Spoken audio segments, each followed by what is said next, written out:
We begin tonight with Hurricane Ernesto barreling up the Atlantic, gaining strength at this hour after slamming Puerto Rico and several other islands. At this hour, Ernesto is heading north into warmer waters, expected to grow potentially now to a Category 3 hurricane approaching Bermuda and expected to trigger rip currents and winds all along the East Coast. Ernesto struck Puerto Rico as a tropical storm with powerful winds and flooding rains, knocking out power to nearly half the island, more than 700,000 customers without power tonight. Nearly a foot of rain in some places, the La Plata River overflowing, washing out roads.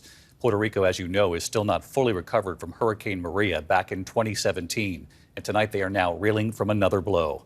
We have the new track of Ernesto as it barrels north in the Atlantic. Meteorologist Cecily Tynan is standing by, and ABC's Ike Chachi leading us off from Puerto Rico tonight.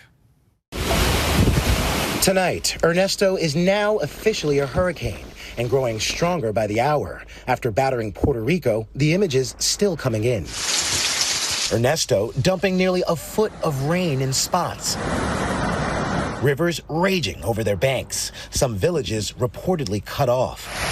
Powerful winds gusting above 85 miles per hour, knocking down trees all over the island and knocking out power to more than 700,000 homes and businesses by midday. Puerto Rico dealing with the effects of Ernesto all day long, with crews working to clear streets filled with downed trees, just like this one. When did you lose power? Yesterday. Natalia Brito and her family now staying with relatives who have a generator.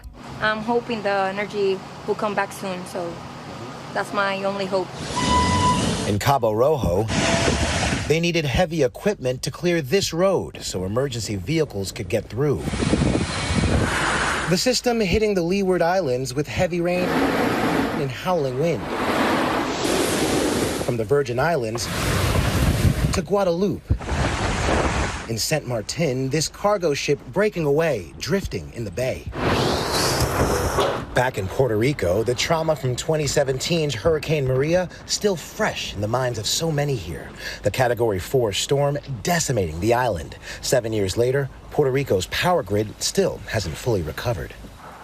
David, as Ernesto continues to move away from Puerto Rico, we're far from out of the woods here. The main power provider, LUMA, says it's prioritizing restoring power to hospitals, water and sewage facilities, but there's still hundreds and thousands of people here without power and no word on when it'll be restored.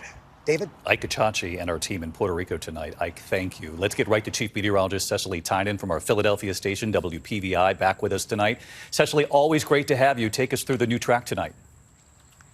Well, thank you, David. Hurricane Ernesto, it's pushing away from Puerto Rico, taking its rain with it. It's a Category 1 hurricane now, but it's expected to intensify very quickly. So here's the track, becoming a major Category 3 hurricane by Friday. Its closest point to Bermuda Friday night into Saturday as a Cat 2, dropping as much as 9 inches of rain, causing flash flooding. For the East Coast, Ernesto will bring high surf and rip currents all the way from Florida to Maine. So the spaghetti plots show there's high pressure in the Atlantic. There's a trough in the east. That's what steers Ernesto out to sea, but that trough also brings stormy weather to the northeast this weekend. Tonight, that same system bringing storms to the Midwest, Kansas City, St. Louis, Chicago, all dealing with a threat of damaging winds and hail. And David, that will continue into tomorrow.